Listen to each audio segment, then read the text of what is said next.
They are getting closer. Eat up.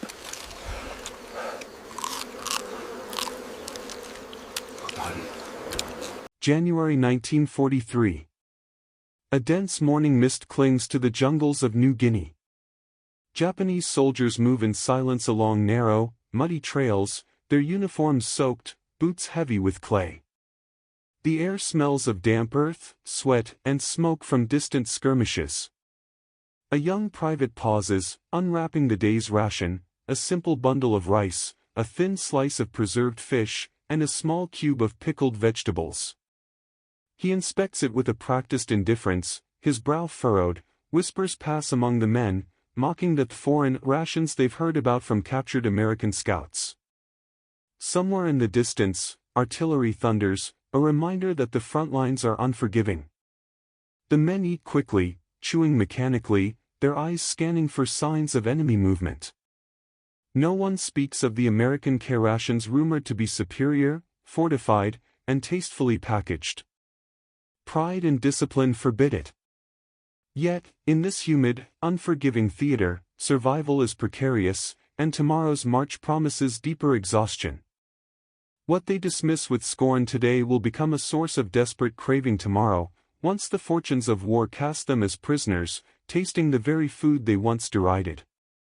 By late 1941, the Pacific was already a cauldron of tension. Japan's rapid expansion across East Asia had strained its logistics and supply lines. In the early campaigns, Manchuria, China, and Southeast Asia, Japanese forces relied on traditional rations, steamed rice, dried fish, pickled vegetables, and occasional preserved meat. These staples, though culturally familiar, offered minimal protein and lacked variety, especially on long marches through jungles, swamps, and arid islands. Soldiers grew accustomed to subsisting on sparse portions, often supplementing with foraged food or stolen local provisions. When the war with the United States erupted in December 1941, following Pearl Harbor, Japanese military planners anticipated quick victories and assumed American resistance would crumble. Propaganda and military culture emphasized self-reliance and disdain for enemy comforts. Rumors of American field rations reached Japanese ears, K-rations and C-rations, compact, fortified, and pre-packaged. Yet these were dismissed with quiet contempt. For soldiers trained in rigid discipline and austere living, American convenience smacked of weakness and indulgence. On the battlefield, logistics dictated combat effectiveness. Japanese forces often carried weeks of rice and dried goods, relying on local sources whenever possible. Supply convoys faced ambushes, poor infrastructure, and harsh weather, leaving units underfed and exhausted. In contrast, American forces had begun deploying standardized, nutritionally balanced rations, designed to maintain energy during long operations. K-rations, comprising canned meat, biscuits, powdered coffee, and chocolate, were lightweight, calorie-dense, and durable. Yet from the perspective of the Japanese private, these were alien. The idea of eating canned meat instead of freshly cooked rice seemed unnecessary, even laughable. In campaigns across the Philippines and Malaya, Japanese soldiers prided themselves on surviving where Western troops required special food. Officers reinforced this sense of superiority, noting that Japanese troops could march farther and fight longer on modest rations. The combination of cultural pride, military propaganda, and harsh field experience created a mindset where American rations were irrelevant. To a soldier who had endured the humid jungles of Burma or the heat of Guadalcanal on a single bowl of rice, packaged food seemed frivolous, untested, and unworthy of attention. Even among prisoners captured in minor skirmishes, initial reports of American rations were met with skepticism. Officers warned subordinates not to envy the enemy's comforts. Survival, they insisted, came from endurance and discipline, not pre-packaged meals. Yet, beneath the surface, curiosity lingered. Soldiers glanced at abandoned K-ration tins, noting the small chocolates, powdered milk, and compressed biscuits. Some took them as souvenirs, while others ignored them entirely, unwilling to admit a subconscious fascination. By mid-1942, Japan's logistical strains were worsening. Extended campaigns in the Solomon Islands, New Guinea, and the Central Pacific revealed a stark truth: traditional rations were increasingly inadequate. Troops suffered from malnutrition, fatigue, and illness. Meanwhile, American supply chains improved, delivering regular shipments of balanced rations to frontline units. The contrast between soldiers' lived experience and rumors of enemy provisioning created a cognitive dissonance, a quiet, growing tension between pride and practicality. It was in this environment, hot, humid, and unforgiving, that Japanese soldiers' dismissive attitude toward American rations was forged. Discipline and ideology dictated disdain, harsh conditions reinforced it. Yet unknowingly, the seeds of irony were being planted. For the very rations they scorned would later become lifelines, sustaining them when fate reversed roles and they found themselves behind barbed wire, under the watchful eyes of the Americans. Beyond the logistical realities of the Pacific theater, cultural and psychological factors played a central role in Japanese soldiers' perceptions of food. The Imperial Japanese Army placed immense value on endurance, frugality, and conformity. From basic training to frontline campaigns, soldiers were conditioned to see hardship not as a burden but as a badge of honor. Meals were modest, repetitive, and often insufficient, reinforcing the notion that true strength came from discipline, not comfort.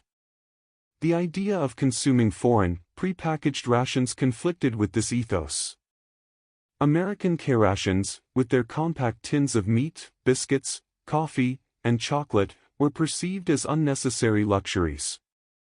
Officers frequently warned against Western softness, suggesting that soldiers who relied on such food would grow weak and complacent. Reports from front lines in the Philippines and Malaya emphasized that Japanese troops were often incredulous when they glimpsed American packs. Canned meat, a private might whisper. Why not just rice and fish? This was not mere stubbornness, it was a reflection of ingrained cultural training and pride in self-sufficiency. Field experience reinforced these beliefs. In jungles where humidity and rain could ruin supplies in hours, Japanese rations, though meager, were familiar and easy to prepare. Rice could be boiled over a small fire, dried fish lasted weeks. By contrast, unfamiliar packaged food seemed alien, sometimes even suspicious. Soldiers worried about taste, spoilage, and the unknown effects of chemical preservatives. Officers reported that curiosity about American rations existed only in whispers. Openly consuming them could be interpreted as a breach of pride and loyalty. The phenomenon was particularly pronounced in elite units, such as the Imperial Guards or specialized jungle warfare regiments. These soldiers prided themselves on surviving where others would falter.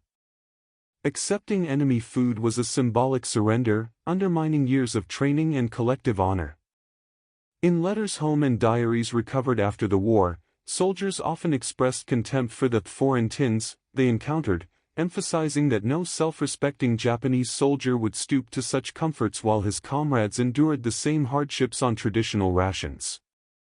Yet, as the war progressed, reality began to erode ideology.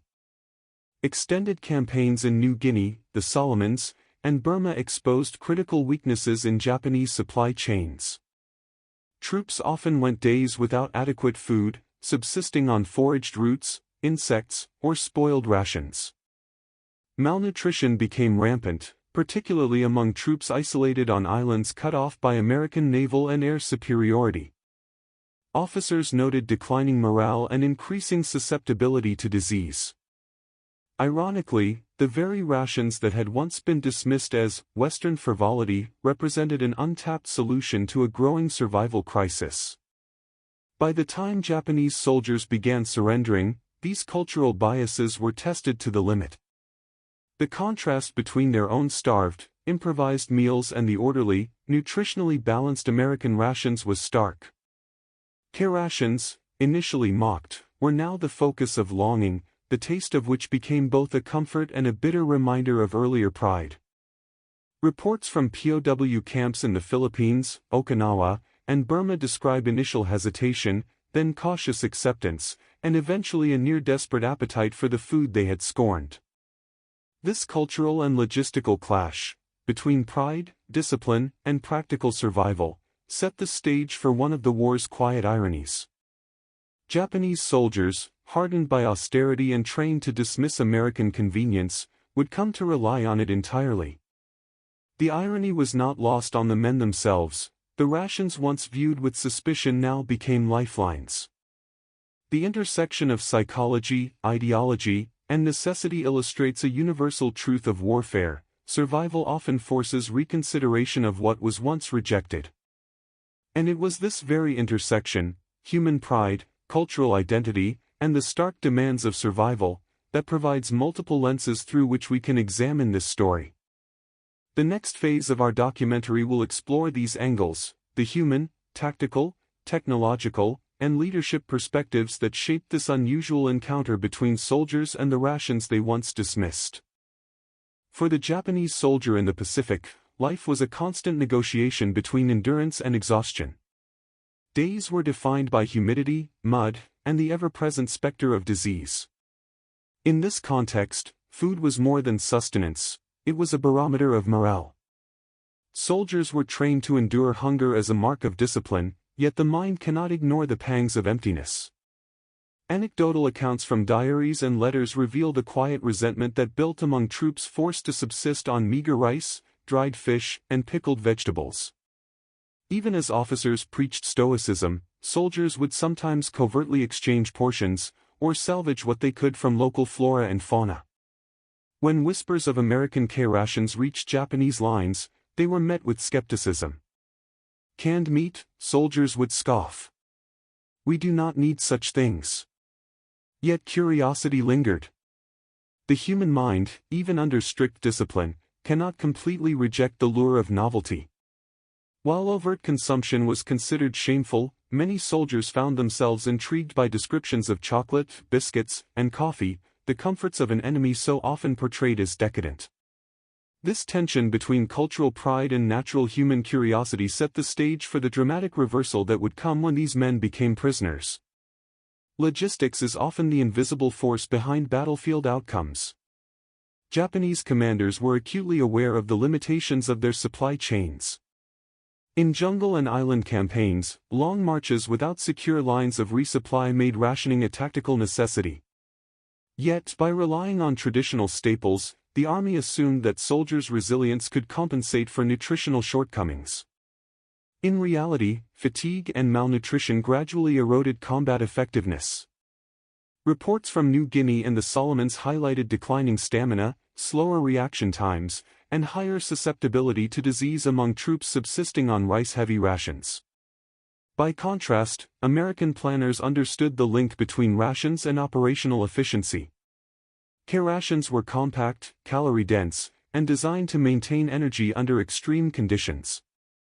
Each component was standardized, ensuring soldiers could consume adequate nutrition even in the field.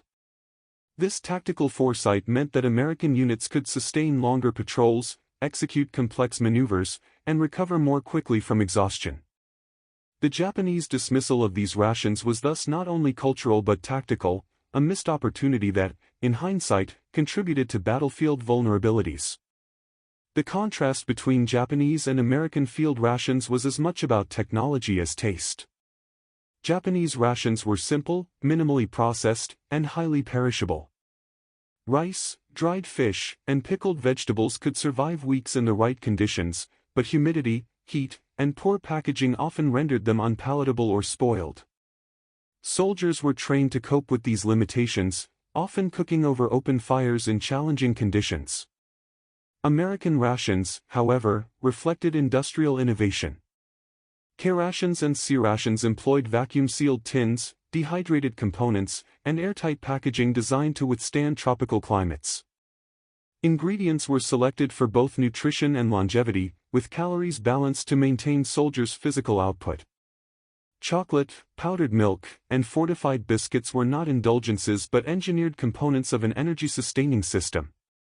From a technological standpoint, these rations represented a deliberate application of science to the art of war, an intersection of logistics, chemistry, and human physiology. For Japanese soldiers accustomed to rustic simplicity, the sophistication of American rations seemed almost alien. The texture, packaging, and variety of flavors challenged their assumptions about what field food should be. It was a subtle psychological assault. Even without tasting it, the very presence of these rations suggested efficiency, foresight, and care, qualities that contrasted sharply with the improvisational approach necessitated by Japanese supply shortages. These three angles, the human, tactical, and technological, illuminate the paradox at the heart of the story.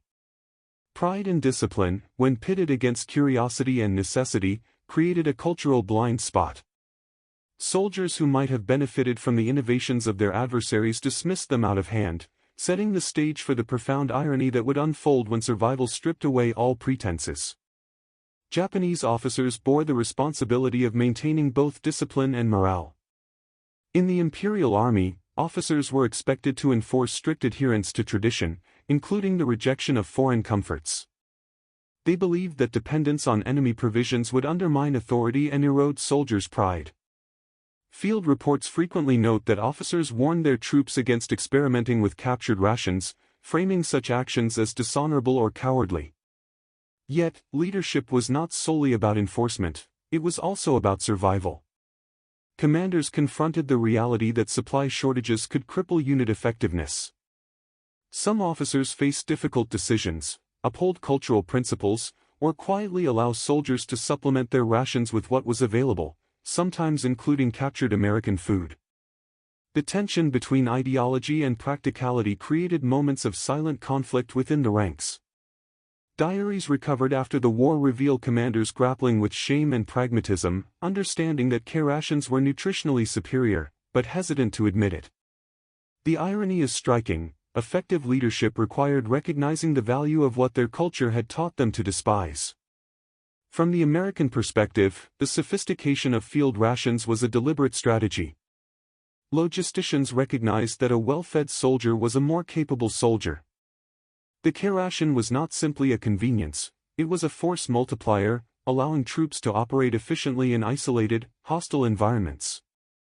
The packaging, caloric density, and portability were calculated to sustain energy while minimizing logistical strain. The enemy's underestimation of these rations inadvertently amplified their impact. Japanese soldiers often encountered K-rations only in brief skirmishes or through captured intelligence reports. Their dismissal of the rations revealed a cultural blind spot: they did not perceive nutrition and morale as tactical tools in themselves. American planners, by contrast, understood that every aspect of the soldier's environment, including food, was part of the war effort. The rations became more than meals, they were instruments of psychological and physical superiority, silently influencing outcomes in ways Japanese troops could not anticipate. The most profound aspect of this story is psychological. Soldiers are conditioned by culture, training, and ideology to reject weakness. For Japanese troops, consuming foreign food symbolized submission and failure. Yet, the human instinct for survival is relentless. When hunger became critical, when rations failed or were scarce, those same soldiers confronted a stark moral paradox: the very food they had once scorned now offered life itself. First-hand POW accounts illuminate this reversal. Men who had derided K-rations on the battlefield later described the quiet desperation of waiting for their first taste. The initial hesitation, born of pride and indoctrination, gave way to relief, gratitude, and, in some cases, guilt. Chocolate, biscuits, and canned meat became symbols not of indulgence, but of survival and the fragility of ego. The irony is undeniable: the cultural disdain that had governed behavior was temporarily suspended in the face of necessity, revealing the universality of human needs over pride. This moral and psychological dimension underscores a broader lesson of warfare: ideology and pride, while powerful, are subordinate to the basic imperatives of human life. Soldiers' perceptions, shaped by training and culture, can blind them to practical advantages. In this case, the combination of hunger, curiosity, and desperation forced a confrontation with reality that neither pride nor discipline could resist. By examining these angles together, the story of Japanese soldiers and American rations emerges as a multidimensional narrative. It is at once human and tactical, technological and psychological, ideological and ironic. The convergence of these perspectives sets the stage for the war's pivotal reversal, the climactic moment when Japanese troops, once dismissive, are forced to taste the rations they scorned, often as prisoners. By mid-1942, the tide of war in the Pacific had begun to shift. The early lightning campaigns of Japan, rapid conquests in the Philippines, Malaya, and the Dutch East Indies, were slowing under the pressure of American counterattacks and overstretched supply lines. Japanese troops, who had once prided themselves on endurance and self-sufficiency, increasingly found themselves isolated, malnourished, and exhausted. It was in this context that the first encounters with American rations took on dramatic significance. On the islands of the Solomon Chain and in New Guinea, Japanese units faced relentless airstrikes and amphibious assaults. As front lines collapsed, surrender became a grim reality for many soldiers. Reports from the 1942-43 campaigns indicate that POWs were often apprehensive, fearful not only of capture but of how their pride would endure beyond the battlefield. When American forces began processing prisoners, K-rations and C-rations were distributed to sustain them immediately. The first taste was tentative. Soldiers, trained to scorn Western indulgence, examined the neatly packaged tins with suspicion. Biscuits, compressed chocolate, powdered milk, and canned meat were unlike anything they had endured in the jungles. Many paused, unsure how to consume these unfamiliar foods. Officers watched in silence, conflicted between maintaining discipline and acknowledging that survival demanded acceptance. Diaries recovered from POW camps in the Philippines reveal that some men initially refused the rations, holding to pride and ideology even as hunger gnawed at their stomachs. Yet necessity proved irresistible. In the humid heat, with limbs trembling from exhaustion and malnutrition, the irony became immediate and undeniable. Soldiers described in letters the first bite of canned meat or chocolate as almost miraculous. The taste, surprisingly palatable and energy-restoring, shattered long-held assumptions. These rations were not simply food, they were a lifeline, a tangible reminder of the enemy's ingenuity and the practical limits of cultural pride. Psychologically, the moment was complex. Pride battled survival instinct. Soldiers who had mocked K-rations on the march were now compelled to consume them, often in silence. Officers faced a quiet crisis of authority, the hierarchy of discipline and honor conflicted with the basic human need for sustenance. In this tension, the irony of war became most apparent. The very enemy provisions once dismissed as unnecessary indulgences were now the key to endurance, subtly undermining decades of indoctrination about self-reliance and discipline. This turning point extended beyond taste alone. K-rations provided predictable nutrition, allowing POWs to recover strength quickly. Reports from the 1943 Philippines POW camps describe prisoners regaining energy within days, their health visibly improving compared to earlier weeks of deprivation. The uniformity of the rations, engineered for balance and durability, meant that even soldiers isolated from larger supply chains could survive. In essence, the rations leveled the playing field, giving the once proud Japanese soldier a chance to endure conditions that had previously seemed insurmountable. It was in these moments, first hesitant bites, followed by relief and cautious gratitude, that the full impact of the irony struck. Hunger had humbled pride. The meticulous design of American field rations, dismissed in arrogance, had now become an agent of survival. Soldiers began to write home about the taste of chocolate, the energy from biscuits, and the surprising satisfaction of canned meat, details that would have been unthinkable during active campaigns. This first encounter, the opening act of reversal, was not a grand battle but an intimate, human moment. It marked the point at which ideology collided with reality, when the abstractions of honor and discipline gave way to the visceral, unavoidable imperatives of life. For many Japanese soldiers, it was a quiet but profound turning point, one that foreshadowed broader lessons about adaptability, humility, and the universality of human need. The first taste of American rations, tentative and ironic, set the stage for the next stage of the narrative, the full integration of these rations into daily survival, and the profound psychological and cultural impact that unfolded as POWs recognized the depth of the irony.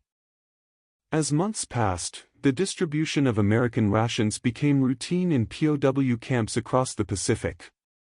The initial hesitation of Japanese soldiers transformed into cautious acceptance, then, for many, quiet dependence.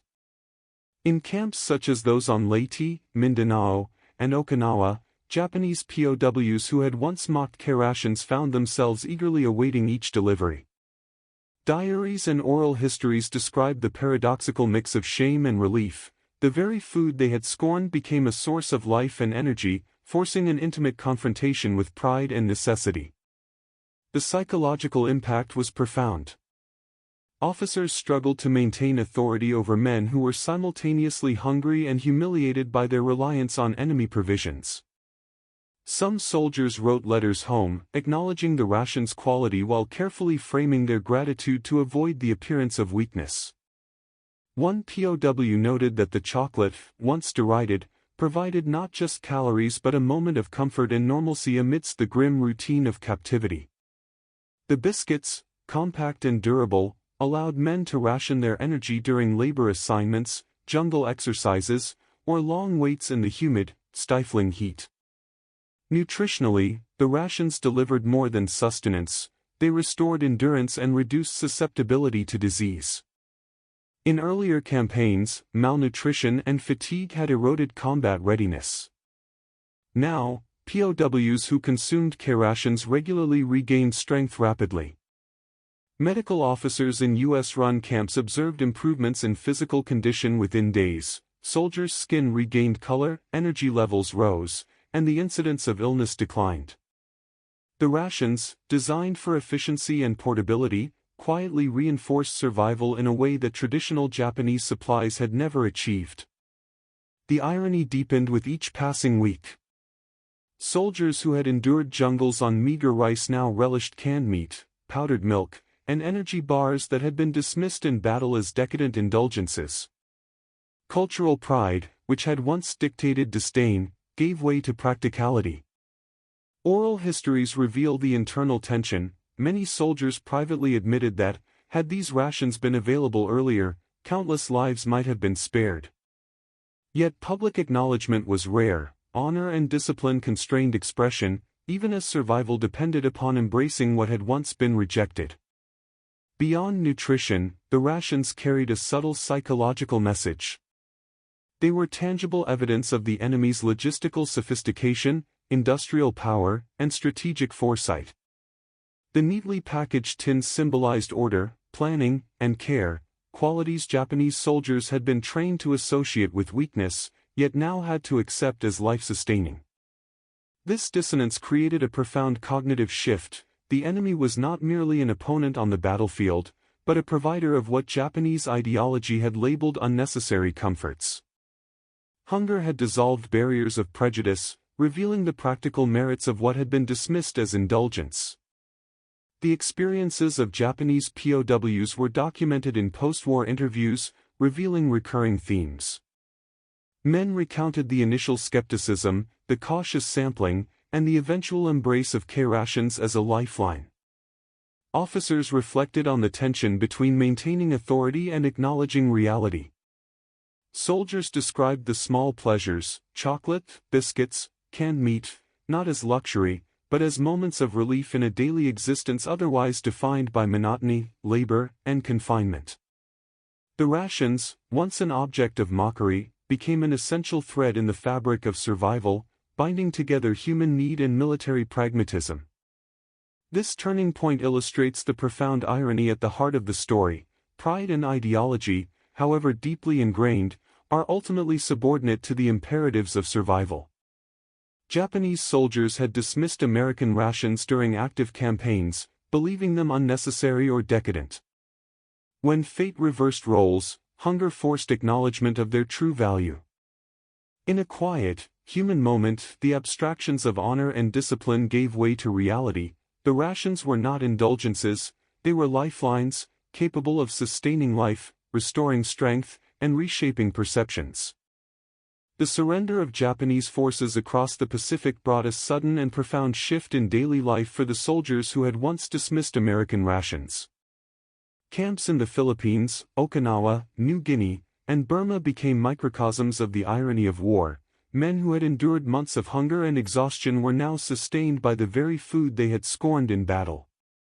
American K-rations and C-rations, once viewed with contempt, were now central to survival, providing nutrition, energy, and a psychological reprieve from the rigors of captivity. The transformation was not merely physical. POW diaries reveal a mix of relief, gratitude, and quiet shame. Soldiers described the initial awkwardness of eating the rations, but over days and weeks, the food became a stabilizing element in their daily routines.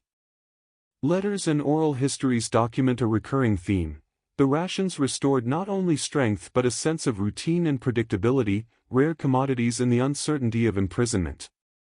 The very act of consuming what had been dismissed as indulgent created a moment of reflection on prior assumptions and the harsh truths of survival. Officers faced a unique challenge. Authority within the camps relied on maintaining discipline, yet the shared dependence on American rations blurred lines of hierarchy. Commanders could no longer appeal solely to ideology, they had to recognize, silently, the practicality of these provisions. This acknowledgement did not come easily, and public statements continued to frame reliance on enemy food as unfortunate but necessary. Behind the scenes, however, officers observed the tangible effects: improved energy levels, reduced illness, and greater resilience among their men. The rations were quietly integrated into camp life, and the initial embarrassment was replaced by pragmatic acceptance. The consequences extended beyond the immediate camps.